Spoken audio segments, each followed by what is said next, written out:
Hello friends, welcome to my channel vision Guru. So ఇవాళ మనం చెప్పుకోబోయేటువంటి క్లాస్లో ఎక్స్టర్నల్ సిఎస్ఎస్ గురించి తెలుసుకోబోతున్నాం. ఫస్ట్ అయితే మనం నోట్ ప్యాడ్ ఓపెన్ చేసుకుందాము. సో హెచ్టిఎంఎల్ ట్యాగ్, హెచ్టిఎంఎల్, అలాగే /HTML.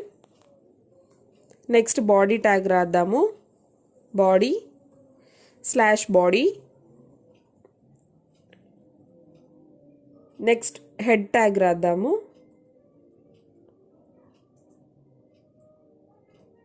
సో దీన్ని మనం సేవ్ చేసుకోవాలి. ఇంతవరకే ఎందుకు సేవ్ చేసుకుంటున్నాము అంటే మనము ఎక్స్టర్నల్ సిఎస్ఎస్ అనేది మనకి ఎప్పుడు కూడా సపరేట్ ఫైల్లో ఉంటుందన్నమాట. సో దాన్ని మనం హెచ్టిఎంఎల్లో ఎలా యూజ్ చేసుకోవాలో చూస్తాం మనం ఇప్పుడు. సో ఇది మనకి ఎందుకు యూజ్ అవుతుంది అంటే, సపోజ్ ఇప్పుడు ఒక వెబ్సైట్లో 100 పేజెస్ ఉన్నాయనుకోండి.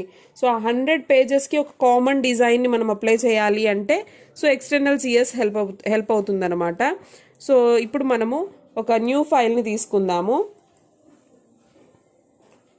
సో ఇక్కడ మనము ట్యాగ్ సెలెక్టర్ రాయాలి. అంటే ఏ ట్యాగ్స్కి మనం ఏ స్టైల్ ఇవ్వాలి అనుకుంటున్నామో అవి ఇక్కడ మనం మెన్షన్ చేయాలన్నమాట. ఇప్పుడు బాడీ ట్యాగ్ ఉంది. సో బాడీ ట్యాగ్కి మనం ఏ స్టైల్ అప్లై చేయాలి అనుకుంటున్నాము. సో అది ఇక్కడ రాస్తాం మనం. Suppose background colour. So background colour colon, ఏ కలర్ అయితే ఆ కలర్, ఎల్లో. So semicolon. అదేవిధంగా నెక్స్ట్ హెడ్ ట్యాగ్. సో ఇలా ఏ ట్యాగ్ అయినా రాయొచ్చు అనమాట. స్టైల్ కూడా మనము ఏదైనా ఇవ్వచ్చు ఇక్కడ. సో H1, దీనికి కూడా బ్యాక్గ్రౌండ్ కలర్ ఇద్దాము. Background colour blue, semicolon. Next paragraph tag రాద్దాము. Open bracket and closed bracket. So ఇందులో బ్యాక్గ్రౌండ్ కలర్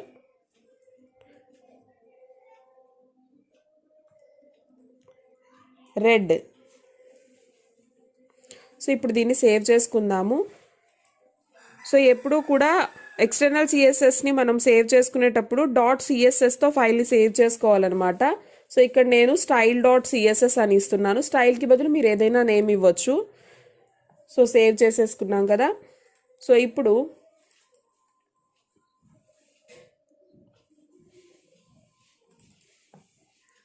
ఇందాక సేవ్ చేసుకున్న ప్రోగ్రామ్ మనం ఓపెన్ చేసుకుంటున్నాము. సో దాని ఇప్పుడు మనము ఆల్రెడీ రాసేసాం కదా, ఎక్స్టర్నల్ సిఎస్ఎస్కి స్టైల్స్ అనేవి మెన్షన్ చేసాం కదా. సో వాటిని ఇప్పుడు హెచ్టిఎంఎల్లో యూజ్ చేయాలి అంటే ఏం చేయాలి, అది మనం ఎలా యూజ్ చేస్తాం చూద్దాం. ఇక్కడ ఒక లింక్ ఇస్తాం అనమాట. సో లింక్ rel డబల్ కొటేషన్లో స్టైల్ షీట్, టైప్ డబల్ కొటేషన్లో టెక్స్ట్ ఆర్ సిఎస్ఎస్, href ఇక్కడ మనము సిఎస్ఎస్ ఫైల్ ఏ నేమ్తో సేవ్ చేసుకొని ఉన్నామో అదే నేమ్ ఇక్కడ మెన్షన్ చేయాలి, style.css. సో దీన్ని ఒకసారి సేవ్ చేసుకుందాము.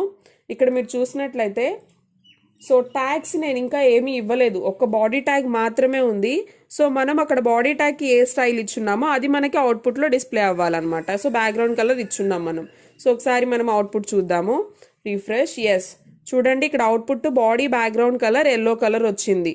సో మనము హెడ్డింగ్ ట్యాగ్ కానీ పారాగ్రాఫ్ ట్యాగ్ కానీ ఏమీ ఇంకా ఇవ్వలేదు. సో అవి కూడా ఇచ్చి ఒకసారి అవుట్పుట్ ఎలా వస్తుందో చూద్దాము. సో ఇక్కడ హెడ్డింగ్ ట్యాగ్ రాస్తున్నాను నేను, H1. సో ఇందులో ఏదైనా మనం టెక్స్ట్ ఇద్దాము. సో ఇక్కడ నేనైతే విజన్ గురు అని ఇస్తున్నాను.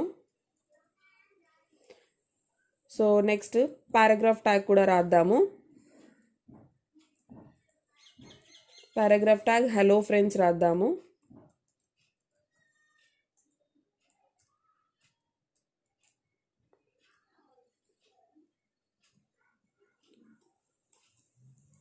సో ఇంకొక 2 టెక్స్ట్ కూడా ఇద్దాము, ఇంకొక 2 ట్యాగ్స్ కూడా రాద్దాము పారాగ్రాఫ్ ట్యాగ్లోనే.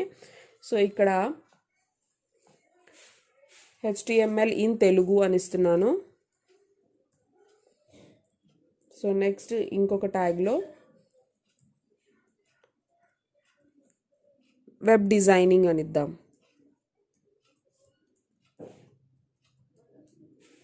ఎస్, ఇప్పుడు దీన్ని ఒకసారి మనం సేవ్ చేసుకుందాం. రిఫ్రెష్. ఎస్, అవుట్పుట్ చూడండి ఇక్కడ. సో మనము సిఎస్ఎస్ ఫైల్లో సేవ్ చేసినట్లుగానే బాడీ బ్యాక్గ్రౌండ్ కలర్ మనకి ఎల్లో వచ్చింది, అదేవిధంగా హెడ్డింగ్ మనకి బ్లూ కలర్లో వచ్చింది. సో నెక్స్ట్ పారాగ్రాఫ్ ట్యాగ్స్ ఏవైతే రాసామో వాటన్నిటికీ కూడా రెడ్ కలర్ బ్యాక్గ్రౌండ్ కలర్గా అప్లై అయిందనమాట. సో ఈ విధంగా వచ్చింది. సో ఇప్పుడు మనము ఈ స్టైల్స్లో కొన్ని చేంజెస్ చేద్దాము. హెడ్డింగ్ ట్యాగ్ దగ్గర మనం చూసినట్లయితే టెక్స్ట్ మనకి బ్లాక్ కలర్లో వచ్చింది కదా, బ్యాక్గ్రౌండ్ కలర్ బ్లూలో ఉంది. సో టెక్స్ట్ అనేది మాత్రం ఇక్కడ మనకి బ్లాక్లో ఉంది. సో చూడండి, సో ఈ బ్లాక్లో ఉన్న లెటర్స్ని మనము కలర్ చేంజ్ చేద్దాం అనమాట. సో కలర్ చేంజ్ చేయాలి అంటే ఇక్కడ మనము కలర్ కోలన్ వైట్ సెమీకోలన్ ఏ కలర్ అయినా ఇవ్వచ్చు మీరు. సో నేనైతే ఈ విధంగా ఇచ్చాను. అదేవిధంగా ఈ హెడ్డింగ్ అనేది మనకి ఒక కార్నర్కి ఉంది కదా, సో దీన్ని మనం సెంటర్కి రాసుకోవాలి అంటే సో ఇక్కడ మనము text align colon centre semicolon పెడుతున్నాను. ఎస్, సో ఇప్పుడు మనము స్టైల్ అనేది దీనికి ఇంకొన్ని చేంజెస్ చేసాము. సో అదేవిధంగా పారాగ్రాఫ్ ట్యాగ్లో కూడా మనము టెక్స్ట్ కలర్ చేంజ్ చేద్దాము. ఇవి కూడా బ్లాక్లో ఉన్నాయి కదా, సో ఇవి కూడా మనము చేంజ్ చేద్దాము.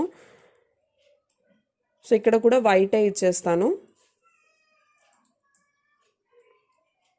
ఎస్, సో దీన్ని ఒకసారి సేవ్ చేసుకుందాము.